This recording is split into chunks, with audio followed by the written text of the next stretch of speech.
You're listening to Parasearch Radio, news, views and reviews from the world of the paranormal from across the UK and beyond.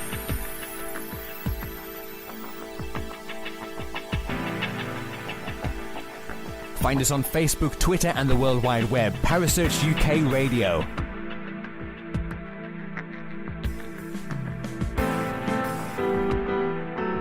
Parasearch Radio, broadcasting to the UK and beyond.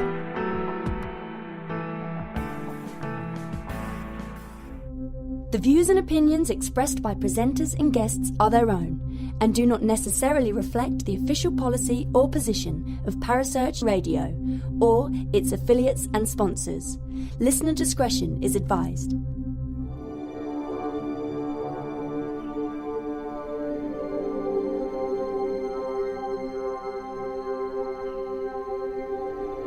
You're listening to Kerry Greenaway and Mark Manley on the Dark Mirror Paranormal Show, only on Parasearch Radio.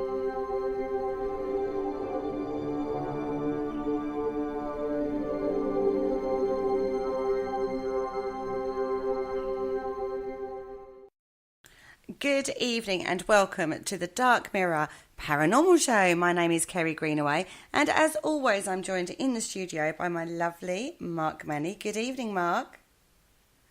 Good evening. Hello. Lovely. I've been stressing him out tonight, guys. Aren't I naughty? Yeah, I think. Aren't I naughty? Oh, like you're bothered. You usually stress me out. It's only fair I give it back to you occasionally, surely. No, I just like confusing the hell out of you when I talk to you on Messenger. This is very, very, very true. I would just like to say, in fact, you just confused me completely. But I have to go, Mark, you're confusing me. What are you talking about now? But it's easy to do. I'm like his bloody wife. Anyway, we're also joined tonight by the lovely Paul Rook. Good evening, Paul. Good Abend. You dragged him on. No, poor old Mark's having a meltdown because I said the W word. I used the wife. Oh, very dare you. How's Paul? I'm fine, thank you. A few tech issues, but nothing to worry about. Oh, there's gremlins in the system, everybody, and I know plenty of other people have been having tech issues over the last week, so you may have to bear with us because it's been fun. Yes, that it has. Yes, fun. That's the word we're going to use whilst live on I think air. I've gone through about 8 passwords tonight, I think. It's remembering which one you decided upon. So you've gone through 8 pairs of pants. Well, there was that too. Now, we have to say, shout out to our lovely Kaz Rooney. She's not able to join us tonight. She's poorly. So, Kaz, get better soon because we're missing She's you. down the pub, drunk as a skunk, waving her knickers in the air. We all know she is. I think she would love to be down the pub doing that, but unfortunately, no. She's laying on I her was sofa, last night. hopefully listening to us. I know you two are like absolutely nightmares at the moment. It's normally me going, I've got a cold. Nothing to do with me.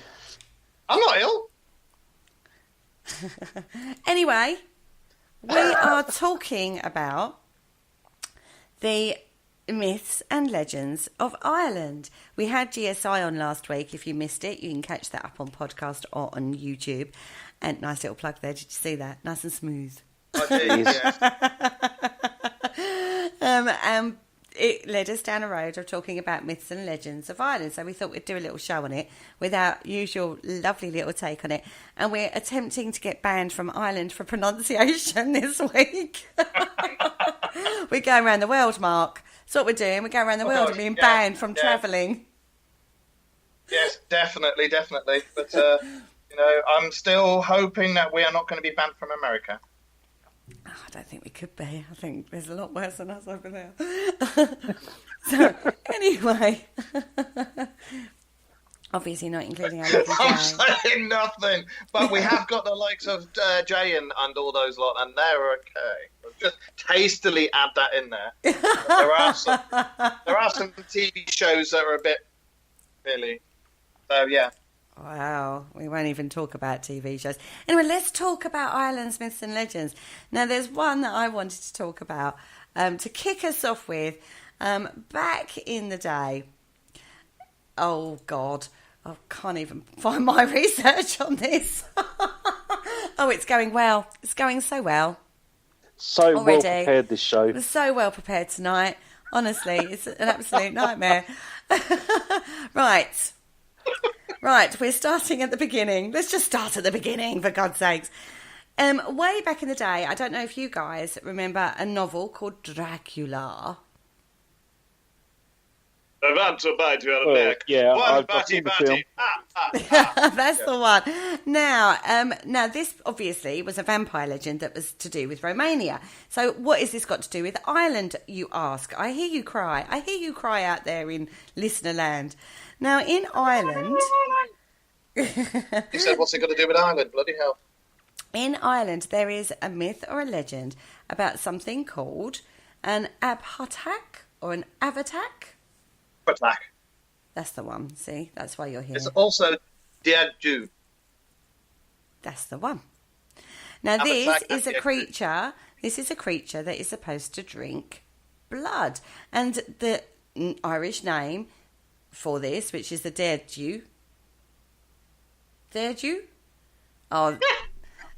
It started already. Oh, I'm just letting you carry on with it, don't worry. I know, I'll just go with this. It's an Irish name that actually means red bloodsucker. Now, it's a female demon.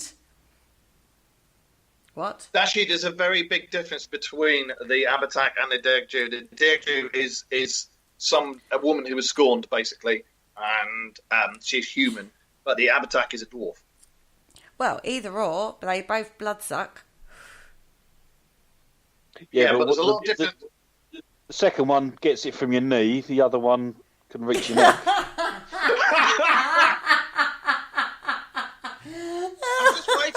I'm just waiting for him to say the Scottish one is called Kaz.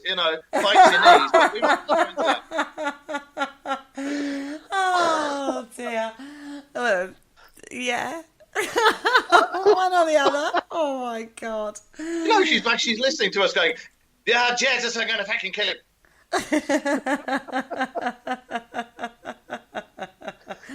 Well, the female demon seduces men and drains them of their blood, and apparently this was an Irish woman who was known throughout the country for her beauty, and she fell in love with a local peasant, which Daddy wasn't... No, it's a pheasant, really. She was into bestiality. Bestiality.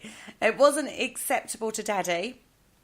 Daddy's tyrants like this, and he forced her into an arranged marriage with like a rich dude who treated her not very well. And this woman was that weak, she committed suicide. I shouldn't say that, that's so bad. She actually committed suicide. Now, she was buried I know, I'm in a bitch mode tonight. I'm warning you guys. I know, I'm in bitch mode tonight, I'm telling you. She was buried near Strongbow's Tree in Waterford, and one night she rose from her grave to seek revenge on her father and her husband. Grrr. And decided that rather than doing anything else, she decided to suck their blood until they dropped dead. As you do. As you do. And do you know the only way you can actually stop Dergdu? God, you enthrall me. Tell me all. Oh, no, she doesn't have a Guinness. That's what are you trying to say, Mr. Paul Rook? I'm half Irish, so don't knock about the bush. Come on. That explains everything. It does, doesn't it? It does. It also explains why Jay Lynch and I are very much alike. So, yeah, I'm talking that. Yeah. You have to lay stones on her grave, and not little ones, because when you look into the legend properly, you have to lay bloody great big boulders on her grave. It doesn't kill her, doesn't do anything, but it just stops her from getting out. So she's there going, "Ah, Jesus!" So, yeah, that's how you stop her. Okay. Right. He gets all excited, doesn't he? He does. I do! You're talking about the land of my peoples. The land of my people.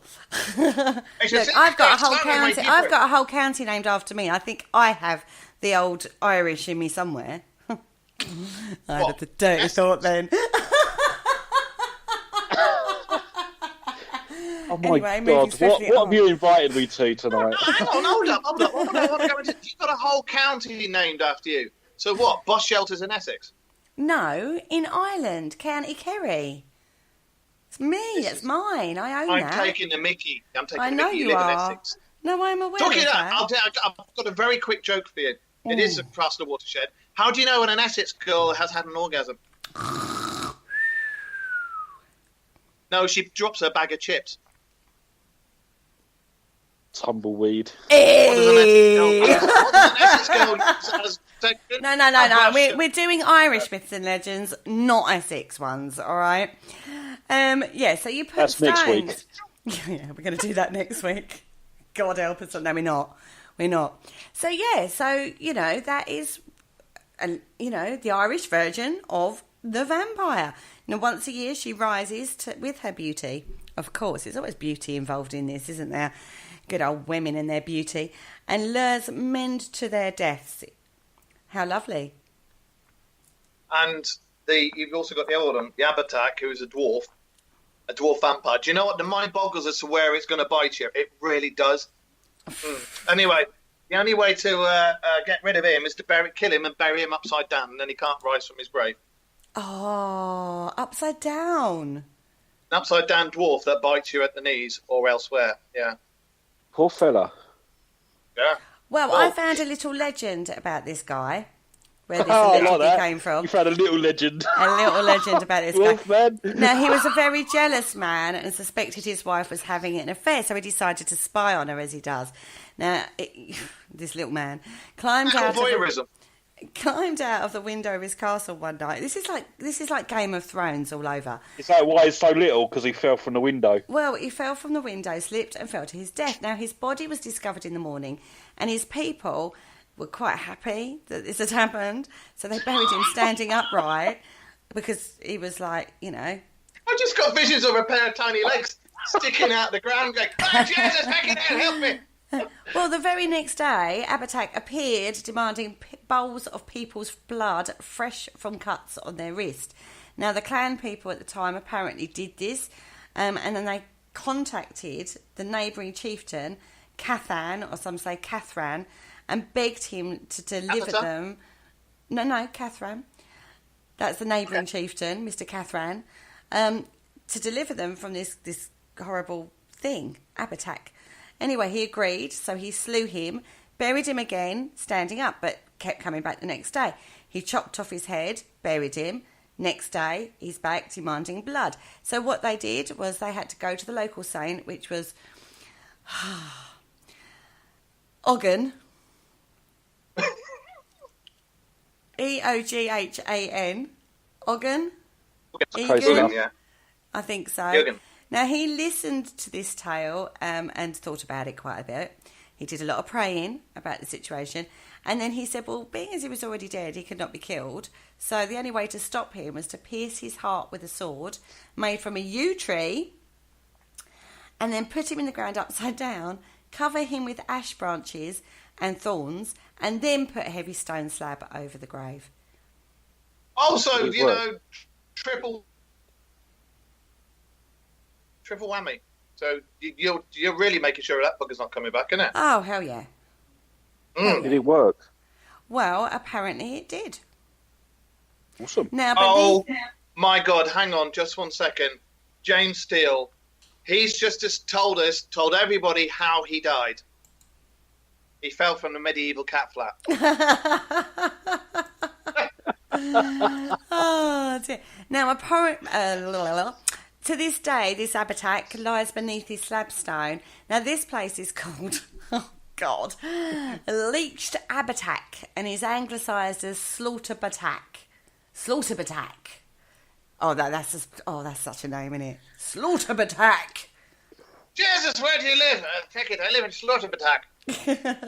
Now, the memorial stone on Monument of the Dwarf is what it means. Now, you can visit the grave. Apparently, it's still there and you can Very visit small it. one. I think they took no chances and made it quite substantial. But the local people apparently are still very wary of this site, and it has even been reported that people have had bad experiences there.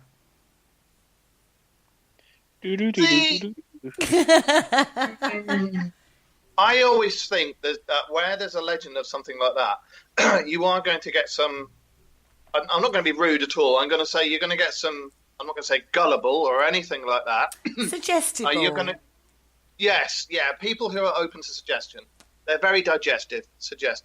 They're going to go there and they're going to be like, "Oh my god!" Oh my god! They're like, "Oh, I felt so ill, and like I had these 2 pimples on my neck, and like they were in a line, and they looked just like a little person had bitten me on your neck. You're 6 foot tall, but okay, you do that." Surely, if it'd be more relevant if it was on the knee or anywhere from the waist down, yes. But then if he's got all that stuff on top of him, he ain't getting out, so it's obviously not him that's biting them. No, it's probably the lady one. But if there's a lady dwarf vampire and she's really peed off with somebody, she's going to come off. And I'm telling you what, she's going to bite your cock off, mate. She's really going to have a go. Oh my god, Mark! Oh my god! It's 9 o'clock. I told you. It doesn't matter. It goes to a podcast. Yeah, Sorry, guys. I yeah, apologise. Anybody listening post Watershed, because it does go to a podcast. Well, no. If she bites the chickens like that, then she's going to get the blood. See, you're just rude. You thought I was talking about something. I have my Shame on I'm you, in Kerry. full bitch mode, and my brain is in the gutter. I will fully admit that one. Okie dokes. Now I want to jump. I want to jump a little bit. Come on, then. I'm going to woohoo! And I want to talk about the Cluricorns. Well, that avoided the little vampire, didn't it? It did. I jumped over the little vampire there. Did you hear it? I want to talk about the Cluricorns, right? Because this is pretty much where all the legends of how well the Irish drink and stuff comes from. We did that. We covered the Cluricorns. No, we haven't. No. We did the Cluricorns. No, leprechauns and Cluricorns were in one of our shows about little people. But we actually focus more on the leprechaun, not the Cluricorn, because this one is a little trickster and thief and mischief maker that inhabits beer and wine cellars. Is that why they drink so much then? Is known for drunk riding on the back of hapless dogs and sheep on moonlit nights. And his You're face... not talking about Welsh leprechauns. No, seriously, this is a Cluricorn. His face is flushed with gin blossoms. Rather than like a big red nose, like the Scottish, he has gin blossoms on his cheeks. And his clothes are neat and bright and often include blue stockings, gold-laced hats and silver-buckled shoes. Isn't that just Mark at the weekends? Yeah. You told me you liked it. Well, that's between you and me, baby. I was talking about Paul. He told me to bring a tub of I can't believe it's not butter and my leprechaun outfit. Oh, don't bring the bloody margarine back into this, please. If you don't know what I'm talking about, a couple of weeks ago we did a show on alien abduction. Don't listen to it. That's all I'm saying.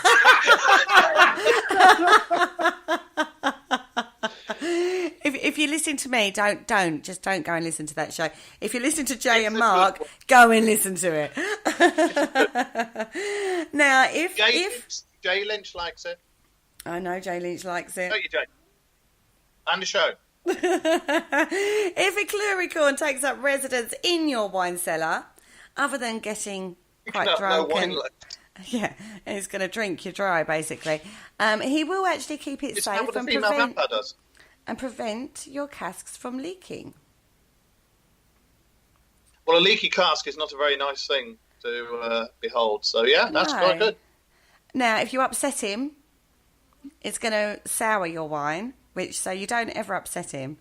And if you move, yeah, you can't, basically. He will come along with you. He will hide in one of your casks. I love the fact that they assume everybody has got casks of wine in their cellar. That you have a cellar of wine. Well, you've got to remember the time of when leprechauns and Cluricorns came from. So back then, they had cellars. Okay, bear with me. Carry on talking, guys. I just need to scream at my children. Oh, anyway. So, leprechauns and Cluricorns. I think I'd rather have the Cluricorn. What about you? As in, have them living in my house, not in a biblical sense. But if they look after your wine and help make sure you haven't got a leaky cask, I think that's a lot better than, oh, Jesus, he may have a pot of gold. He may not. I don't know. I'm not feeling that. Exactly. No, I totally agree with that. I'd go with that. I'll have one of them and all. Yeah, I'm not overly worried. I'd have one of these.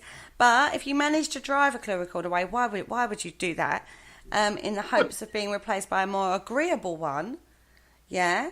I mean, if you've not upset him, why would it be unagreeable? But there you go. Once it's banished, no Cluricorn will ever return to that home. And you're not going to... You might miss the sound of his occasional tipsy singing of Irish folk melodies. You've just described my late father. Literally just described my late father. So not only does he look after your wine, he entertains you as well. Yeah. That's awesome. Sounds fantastic, doesn't it? Yeah. You've also just described an Irish kerry. I was going to say, this is me on a Friday night. Honestly, this is just what happens in my home on a Friday night. And a Tuesday. Me last night in the pub. And a Tuesday, and a Thursday, and a Sunday. Oh, 4 Can I nights just of the say week. one thing before we carry on? I'd like to wish Jay a happy birthday. It was his birthday the other day, and very happy birthday to him. It was Yes, I second that. Thursday. But God bless you in your beard there, Jay. Right. On with the show. Okay, I have a little story. Would you like to hear it about a Cluricorn? Very cool. Go on then. His name was Wild Bean. How cute. See? Cute name. Now, he kept Oh, the so cellar. that's where that coffee place gets its name from. Wild Bean. No, I know who she's talking about. He's got a sister called Flip Bean. Carry on. Oh my God. Oh my God. Oh God. It ruins my reputation every Friday night.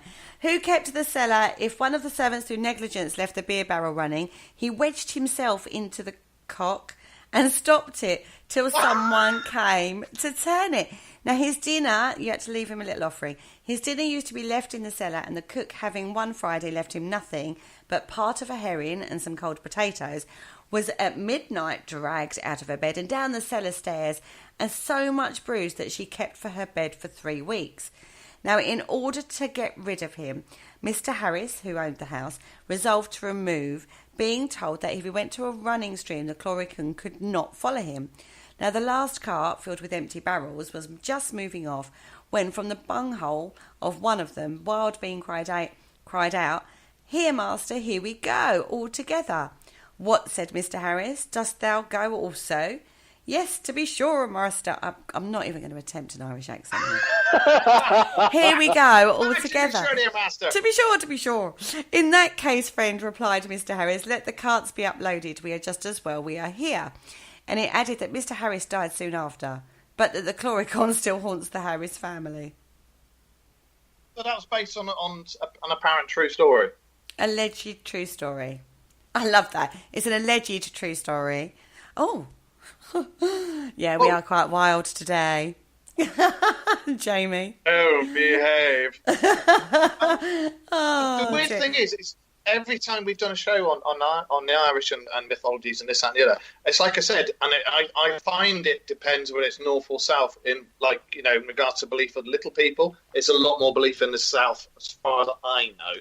But my father swore blind that they were real, and bear in mind he's ex-army, ex-SAS. He liked to drink and everything, and I always thought he was taking the mick, but he wasn't. It was deadly serious. He swore blind that his family farm in County Roscommon, they had a fairy mound, and they wouldn't do anything on that fairy mound. And it had a tree in it, and fairy trees, and they refused to go near it. They wouldn't do anything to it. And my granddad, who I didn't know him, but they used to leave offerings for them and stuff, and they bred greyhounds, and they were really good apparently. So Dad swears blind that they're real. Honest to God, the belief system set over in Ireland, or with the Irish people, because they took it to America, they took it, wherever the Irish go, they have this really, really strong belief system, even amongst the communities, the travelling community, pure Irish travelling communities this is, they have this really strong belief system in these myths and legends of the fairies, gnomes, elves, leprechauns, banshees, all that kind of stuff. Anyway, Mark, next on the agenda, shall we have a little look at the Balor? Balor? The Balor. Balor is a demonic god of death. They love the D word. They love the D word. Maybe that's where the Americans get it Demon and demonic and goodness me, What it's you've all got devils. to remember is what you've got to remember is a lot of these names and this, that, and the other come from the time of the Tuatha De Danann and come from their sagas and their trilogies. And because Tuatha De Danann originally attacked Ireland because they wanted it. And they were these guys who came along with far, far superior knowledge, weaponry, this, that, and the other, and they were Fae people and came in and out of portals. So make of that what you will. Portals, not portholes. I know, I'm just thinking that. Oh, Jay Lynch, he's off. I did a whole show. We were talking about portals one night just to give people a point of reference on that joke. I did a whole show on portals and called them portholes all night. Oh dear. I know. It was only when someone pointed it out in the chat room I was like, what am I saying?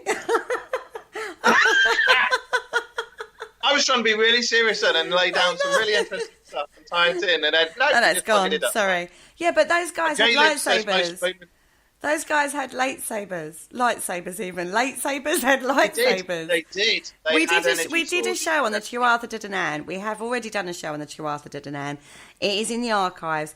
I'm going to go away and find it while Mark carries on telling you. One thing I like with the Tuatha De Danann, and as I've said, in every society, in every country, there is this same timeline where, be it in a saga or religious text or whatever, you get these people with incredible weapons there, but that would just start Jay off. You get these people that arrive with incredible technical knowledge, vastly superior weaponry, and spaceships and this, that, and the other, and they all appear at the same time, in the same timeline, and it doesn't matter which country, which religious text, whatever, they all appear at the same time. So I think that something did happen, and it's something to be said in that. But the Tuatha De Danann, again, they appeared along the same lines, same time, with this... Can you behave? I'm so sorry. I've got the real devil in me tonight. You reckon? It's been a long week. All I can say is it's been a really long week. Carry on. Sorry, carry on. And the Tuatha De Danann, again, appeared with vast superior knowledge and weapons and things like that. So... make of that what you will, but I love the fact that we're talking about Balor, wherever you want to say it, and that has got aliens. There you go. No, what I've got written down here is nothing to do with that. Balor was one of the ones who fought the Tuatha De Danann, or he was a Tuatha De Danann. I can't exactly remember, but he was to do with them. He's very attractive. Oh God, isn't he? He sports one eye and a single gigantic leg. Just one leg. There's a slight technical hitch. He hops. He hops. Balor is a demonic god of death in Celtic mythology, sporting one eye and a single gigantic leg. That's not his leg, ladies and gentlemen. Evil creature was king of the Fomori, demons who lived in the dark depths of lakes and seas. Balor can kill someone just by staring at them with his evil eye from his not leg. So he kept it closed most of the time, so as not to constantly be tripping over dead bodies. This is all a bit... I mean, come on. I mean, the whole thing of this one is a bit ridiculous. He sports one eye that he keeps shut most of the time so he doesn't trip over dead bodies. He's got one gigantic leg so he can't even walk properly. He hops. You know, and, all right, he lives in the dark depths of lakes and seas, but he's got a leg, not a tail.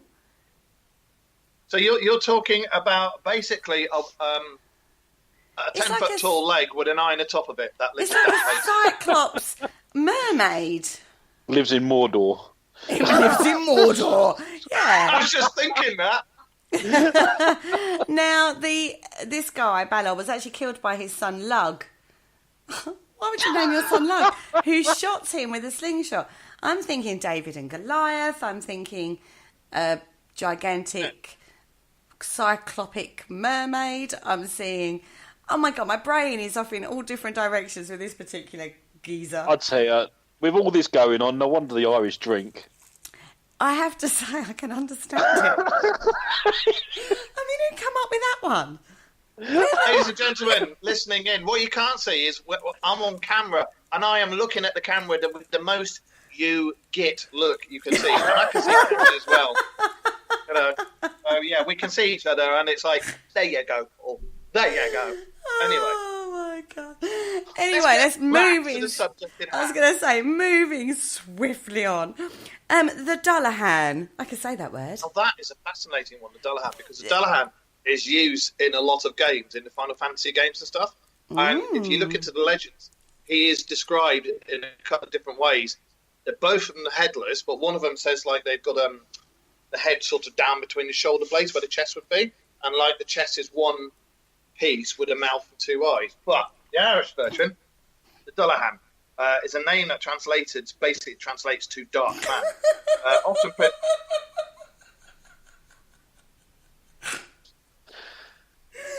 Sorry. Description again? I mean, God. Do we have to go there again? Dark man. Yeah, that's not the bit I was thinking. His head is on his chest. Yeah. He's either headless or it has no head and it's like sort of got a weird face on its chest. Jesus Christ, they really do get drunk over there, don't they? I do try and live up to my heritage. Anyway. Oh my God. Carry on, sorry. I'd rather go with the headless version. Should we just go with the headless version? Please. Often portrayed. Ladies and gentlemen, we've lost the show. It's gone. It's gone. Right. Sorry. I'm so sorry, everybody. Carry on, Mark, please. Sensible. Professional. Often portrayed in contemporary fantasy fiction and video games. I told you, they're in all the Final Fantasy games. This foreteller of death is the Irish version of the Headless Horseman. Dullahan rides a headless black horse. Really? The horse has got... The headless horse? Jesus! I think the bloke who wrote this, he was legless. If it's a headless horse with flaming eyes, how does this happen? Well, listen to this. Dullahan rides a headless black horse. And I think what it means is his head has flaming eyes and he carries it under one arm. When he stops riding, a human dies. Some versions of this legend say that the Dullahan throws buckets of blood at people he passes, while others say he simply calls out the name of the mortal who's soon going to die. As with most evil forces, the Dullahan has a weakness, gold. The creature's scared of gold, so any travellers going about that might be near where there would be a Dullahan, basically just have a bit of gold on you. Have a gold pin, have a gold watch, have a gold ring, as in the ones on your fingers, and just waggle your ring at them, and that'll be it. They'll go, waggle your ring. Waggle your gold ring on your fingers. You sure he wasn't one of the 9 horsemen? Once again, my levels of scepticism and my eyebrows are like so raised, they're now in my hairline. If you've got a headless man or a man with a face on his chest and you've got a headless horse and could you imagine walking along and just throws a bucket of blood over you? You go to the nearest pub and go, oh gosh, dearing me. I can't do the Irish accent. I'm so desperate to do an Irish accent right now. Oh, but Jesus. It's just been done by a Dullahan. Bucket. You know what? Give up on the accents. The bucket of blood is for people that, if he feels people are watching him, he'll throw a bucket of blood on. He either kills them or he'll throw a bucket of blood on them and say, Jesus, feck off! You know? Wow. If he hasn't got a head, how does he know? Exactly. How can he see them? Have you not seen the Legends of the Headless Horseman? They know. No, actually, to be fair, this does kind of remind when you me hear people of the saying Legend you of must Sleepy have eyes up your Hollow. arse to be able to see that. That's probably how. But it does remind me of the Legend of Sleepy Hollow a little bit, that one. Yeah. Yeah, I'll give you that. I'm just looking at the chat room and looking at Kerry and everything, and you just lost it. You've lost it tonight. It's turned into drink and debauchery. So it's a very Irish show, actually. Well, I was going to say, we are talking about the Irish. Now, let's talk about the Kelpie. We're going to love a bit of Kelpie. Now, this creature takes on multiple shapes, but it usually appears in the form of a horse. Now, the Kelpie gallops around Ireland looking like a little lost pony, attempting to trick women and children into riding on it. But the strange thing Paul about... on the dating site. But the strange thing about this pony is that its mane would always be dripping wet. Now, if a woman, because we're stupid like this, hopped on this horse with a dripping wet mane, no woman I know would do this. They'll go, "Oh my God, you're so wet. Oh my God, no." Then the monster I'm would so run not into... going now. I'm not. God, you're so rude. You said it, not me. You thought it. Then the monster would run into the water. I'm going to just drown them out now, like this Kelpie does with his victims, drowning its victim, and then it would take her even to its lair to eat. Now, the Irish demon, again the D word, love that one, would sometimes transform into a handsome man to lure women into its trap. But a telltale sign is that if it was a Kelpie, then the man, air quotes, would have kelp in its hair. And again, any self-respecting woman would go, "Mate, go clean yourself up." Hot, but you got seaweed in your hair. Got sea what in his hair? Seaweed. I thought you'd been watching something about Mary. I totally agree, Ashley. What the heck was that accent, Kerry? I know, I do try. I try. And That's all I can say. I fail, but I try. That's like my life. I try and fail. Oh, you don't do too bad. You still got to come up here, remember? I would just like, I could do north. I could do the northern accent, no problem at all. I'm not going to do it on cue. It comes naturally, you see. Anyway, my son is due in just in a moment. He's been doing a show. If you hear the dulcet tones of a young boy singing Skyfall, I do apologise now. All I'm saying, all right? Because last night was an absolute education in how bad my sons can sing, and I've now enrolled them into singing lessons. If we're going to do that as we walk home from shows, then they need to at least be able to sing. Kerry! I'm just warning you. Because last night he walked in the house, he was so excited, singing Skyfall by Adele at the top of his voice. And he's due in any minute now. So yeah, so just warning you guys, if you hear that, that's not me singing, that's my son. Me, I'm awesome at singing, just putting it out there. It's not a Banshee. No, it's not the Banshee at all. Anyway, just pre-warning you guys for that little treat. Right, let's have a... Oh, gosh. We can't talk about Ireland without talking about St. Patrick. And the Ceolthanach. Ceolthanach. That's the one. Do you want to talk about that? Do you know what? If I didn't know anything better, I'd say that that's wine in your glass and not water. And this is why the show's going so well. No, it's definitely water tonight. And scotch. Okay. And scotch. Is it water called Chardonnay? No, Pinot, actually. Sorry, what? It's a Pinot. You're drinking a Pinot? Yeah. Yeah, is this like the one with one leg and an eye on the top? No, actually, it's the Sauvignon. Sorry, I stand corrected. It's a cheeky little Sauvignon Blanc. A bit like my co-host, a cheeky little... Yeah. Come on, talk to me about snakes, baby. Since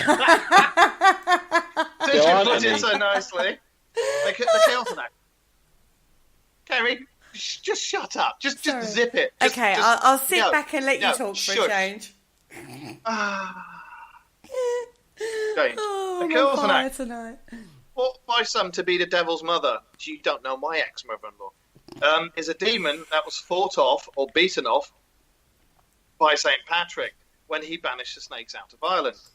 The saint is said to have stood on the mountain now known as Crowpatrick and expelled all the serpents and demons out of the Emerald Isle into the sea to drown. One monster, however, managed to escape, Keothanak, the fire splitter. The demon slid down a mountain away from the saint, but Patrick spotted her and chased her down upon the fastest horse in Ireland, which was brought to him.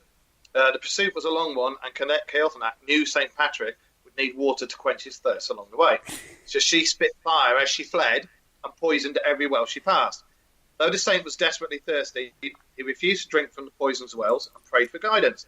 Patrick eventually made it to Hawk's Rock, where he waited for Keothanak. As the demon appeared, he jumped out from his hiding spot and banished her from Ireland with a single word. The evil fire splitter drowned in the ocean, leaving a swell behind that created the famous Hawk's Well. Hold on. You know Hold on. I have a comment. This fire spitter was a bit of a bitch, wasn't she? Oh, she was. Like I say, I swear she was related to my ex-wife's family. But, yeah. She poisoned every well that she passed and was spitting fire as she fled. Have you seen the depictions of her? Actually, to be fair, I think most men would say that about anybody they've split up with.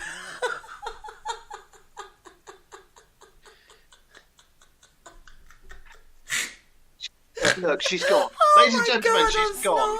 She has, hasn't she? She's like really. She's just lost it. Completely lost It's it. been the pressure of the week. That's all I can say. I've had a lot of pressure this week. Oh my God. Anyway, carry on. Sorry. This is why our show's so popular, to be honest.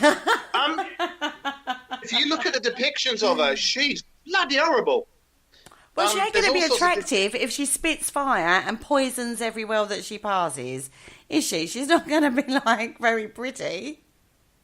Well, you know that St. Patrick stood there, looked at her, Jesus, I knew you were a spitter, and said, I'm going to run away, run away. I suppose it depends if you look at her with your beer goggles on or not. I was going to say, I don't think St. Patrick was drunk enough, whereas the other ones, the other stories, I think they were like... I really don't think St. Patrick looked at her and thought, do you know what? I could go a bit of that. I really don't think that happened. He was running away. That's what he was doing. He's going, God, I could do with a bit of a whiskey right now. It really would help. Anyway, carry on. Sorry.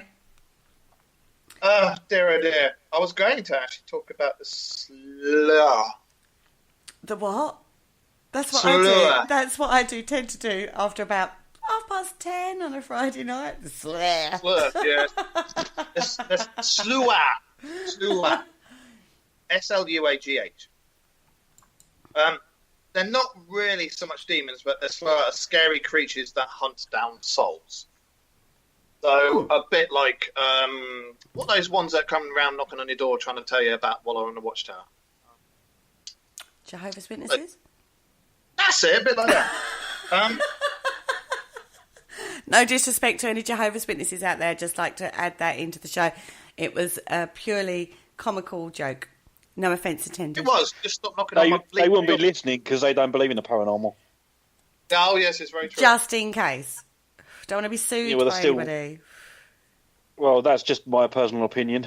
Yeah, personal opinions. God. Allegedly. I really Anyway, carry on.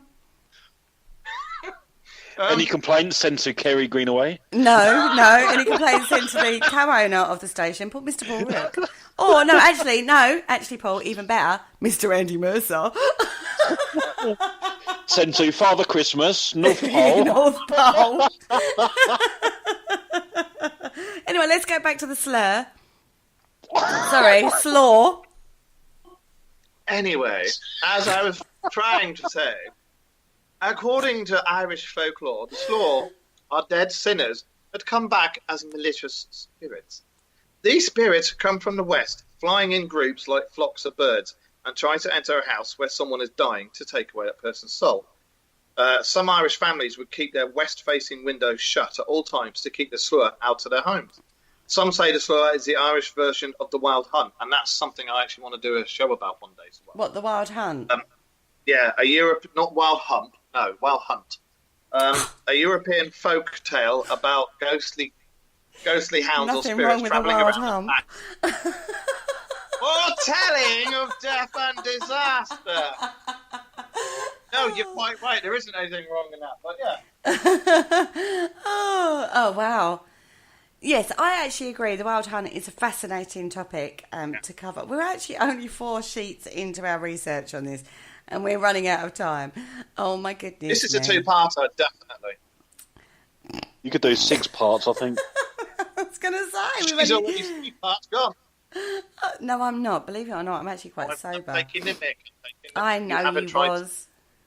You haven't tried to do anything with that microphone of yours yet, so I know you're sober. That's later. Anyway. And that's another show entirely. And that's the other channel. I know, you see the tumbleweed there for a second. Right, okay, what are we talking about next? What about www.milsaurus. Fardarig. Or Fear Dick. Fear Dick? Fear Derek. Fear Dick. Dirk. Dirk. Now, this is another supernatural being that may, or may not, be a leprechaun, according to Yeats. Who's Yeats? Someone tell me who Yeats is. Hasn't he got a wine bar in London or not? I know it well. No, I believe he was a poet. Oh, okay. But there is a bar called Yeats, just putting it out there. Plenty of other wine bars out there, but... Butler Yeats. Now, this is a small creature that always wears a red coat and a cap. And in Irish, his name is appropriately translated to the Red Man. Now, he is thought to be associated with nightmares and is practical joker of delight. Nightmares. Delight. Great. Yeah. Cold sweat. He's a monster of delight. Steals babies and leaves changelings in their place, apparently. Now, what is a changeling? A changeling is... Oh, goodness me. An ugly, stupid, Didn't or strange fairies used to do this? Yeah, fairies used to do this too. Yeah. But this is all part of the Irish legend. Changelings is quite common. And it was used to basically describe a child that really wasn't very normal. Do you know what I mean? Yeah. I do. I watched a programme on fairy myths and legends. It was quite a while back with Tony Robinson. And he said, do you know what a fairy fault? Do you know what a fairy fault is? Pardon, sorry. Do you know what a fairy fault is? Yeah. Yeah, okay. It was actually made illegal for people to walk in them because they thought that fairies would take you and give you a changeling back. Yes, but isn't there a thing? Wasn't there a thing about woods and stuff, Mark? Mark, help me out here because I know it's here somewhere. You on about the trees? Yes, and the car place. What, Enterprise? Oh. No, that's the Starship. Oh, my God. Starship? What, nothing's going to stop us now? Flash Gordon now. Oh, dear. No, the tree. The tree. Oh, God. I'm scrolling like a mad woman over here. I read this. Wasn't it? No, it wasn't Daimler. Was it Daimler? That's a car. Yes.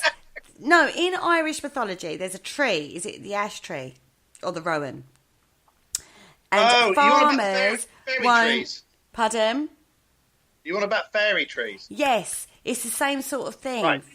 Yeah. Fairy right. thoughts, fairy trees, things like that. They're sacred sites. Here we go. Hawthorn or an ash that makes them stand out from any tree. And it's the location of this hawthorn or the ash that becomes important.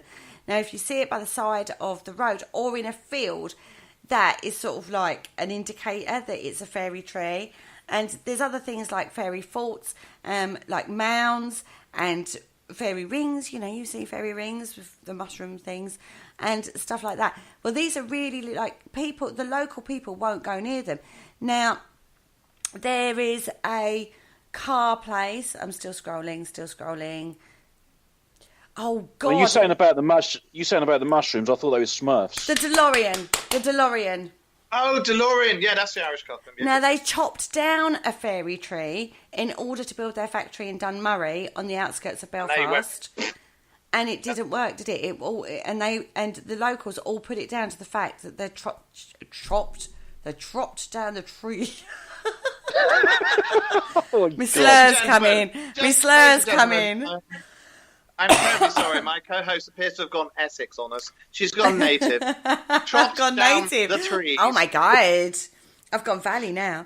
Oh my God, don't let me go pure Essex. Yeah, but everyone knows a DeLorean because it's like Back to the Future. That movie. Yeah, I know, but you know, they went bust. The factory big time. in Dunmurray They were really good. Yeah, they went bust big time, and the locals put it all down to the fact that it's because they chopped down this fairy. Oh my God, I've lost it. I've gone. The fairy tree. The fairy tree. That's the words. I would have thought if you chopped down a fairy mountain, that would be quite painful. It's really common for farmers, not like you'll see a field. Yeah. And then there'll be a fairy tree in the middle of it, and they'll go around it. They won't disturb the tree at all. There's a chap in Ireland, and I can't remember his name, but it will come to me. I should imagine there's lots of chaps in Ireland. There's loads of men in Ireland. You're such an idiot. No,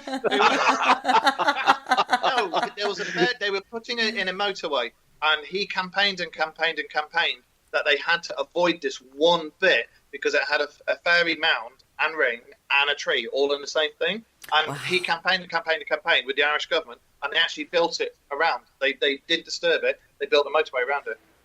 No, they do that in Norway a lot as well. When we did the show on giants, do you remember? We were talking about that. Right. And they won't, I mean, as part of their thing, they just won't even go there. Just won't go there. Don't go there. I don't particularly want to go up a fairy ring, but, because heaven knows what will happen. I'm thinking about his poor old Tinkerbell. Tinkerbell looking at it, one tear gently coming down her eye. Oh, poor Tinkerbell. No, don't do that. Anyway, carry on.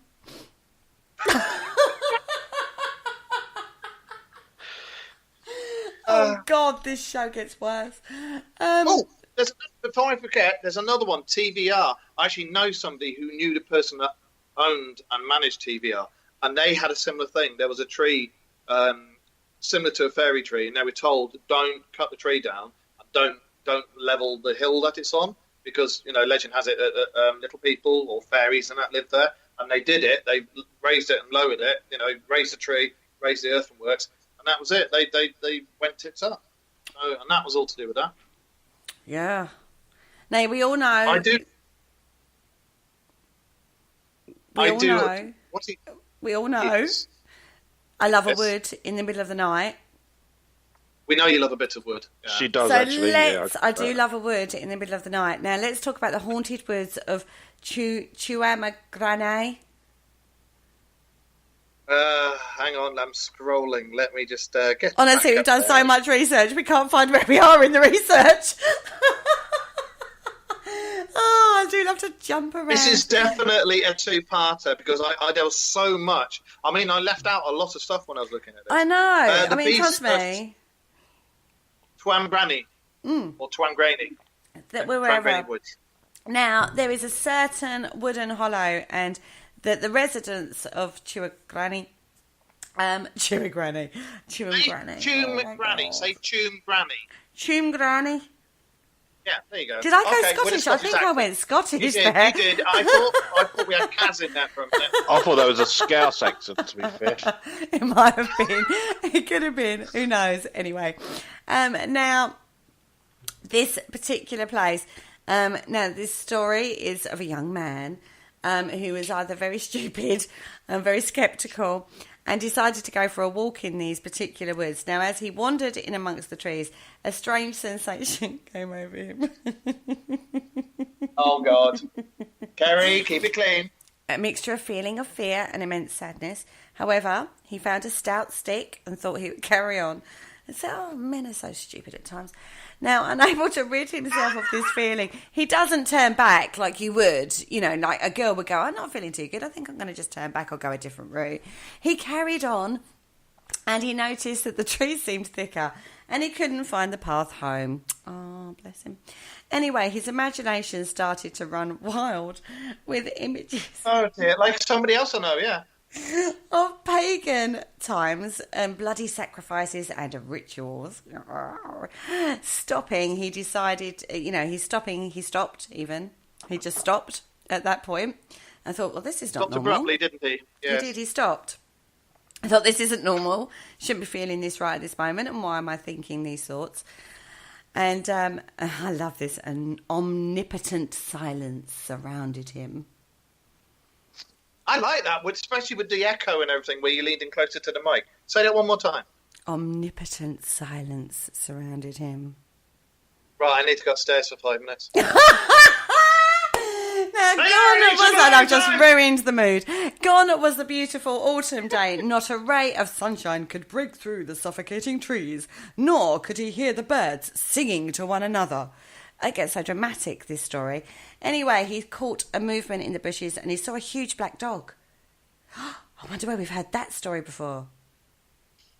Everywhere. Black dogs. This is a thing, isn't it? Now, the dog had glowing red eyes. We've heard this story from the West Country time and time again. We've done a show on the Shook and the black dogs. Now, obviously, he had a heart attack nearly. And what happened was this dog disappeared and then a large Irish hare jumped out in front of him and wasn't a very nice hare, had, again, glowing red eyes and bounded off. Now, this silly man decides to follow and comes across them fighting. So he decides to help the hare. That's a bad idea. As you do. Oh, Mr. Skyfall is in the house.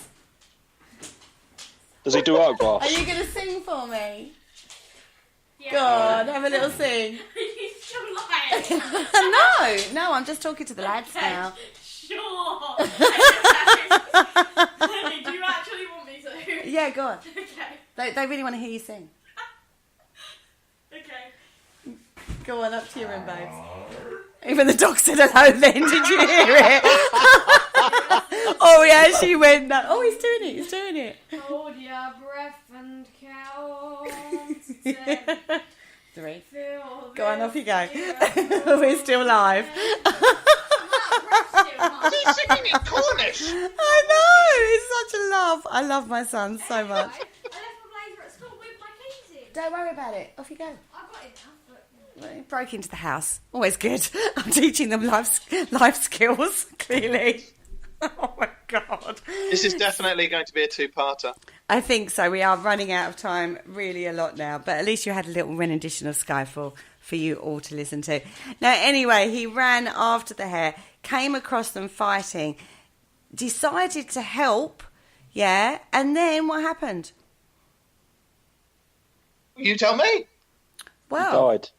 no, he didn't. He realised it was real, made it home, told the story like it was real. Everybody said that, that's what happens in the forest, and don't go there, don't go there, basically. And it was all a bit weird. See? So then he went to the Winchester and waited for it to all blow over. And he went to the Winchester and waited for it to blow over. Love that. Oh, dear. Yeah, basically. Okay. There's one thing I need to point out. I'm sorry, I've just caught up with the chat room. Yeah, the chat room's gone as well.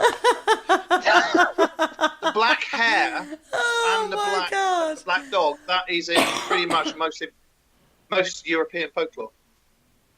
Yes, it is. I mean, we have done a show on the black dog. Again, go through the archives, find it. I do believe we talked to a lovely man from the West Country who was really knowledgeable about it all under the special interview show. Oh my God, what was You've forgotten, haven't you? I can't remember his name. And he's still singing. My son is still singing. He knows we're live and he's still singing. Very Pratchett. Very Pratchett. We're not paying royalties. Oh, no, we're not paying royalties, that's for sure. Mark Norman is under the special interview show. We did a show on... Go, enough. Oh, I'm going to have to get all strict and mummy on him. Anyway, thank you so much for joining us on this show. Can I just finish what I'm saying? Sorry, was you talking? One thing. I was, yes.